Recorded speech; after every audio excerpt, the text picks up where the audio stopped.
نبی اکرم صلی اللہ تعالیٰ علیہ وسلم نے فرمایا، 3 طرح کے لوگ ایسے ہیں جن کی نمازیں ان کے کانوں سے اوپر تک نہیں جاتی، اللہ کی بارگاہ تک، عرش تک پہنچنا تو دور کی بات، کانوں سے اوپر نہیں جاتی۔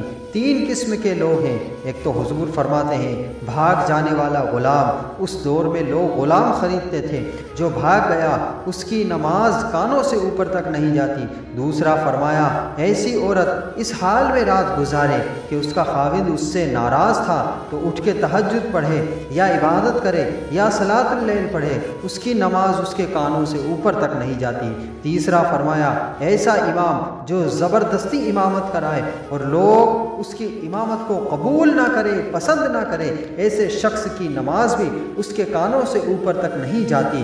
اپنے اعمال صالحہ کو سنبھالنے کی کوشش کرے، ایسا کوئی کام نہ ہو جس سے ہمارے اعمال مقبولیت سے باہر نکلیں۔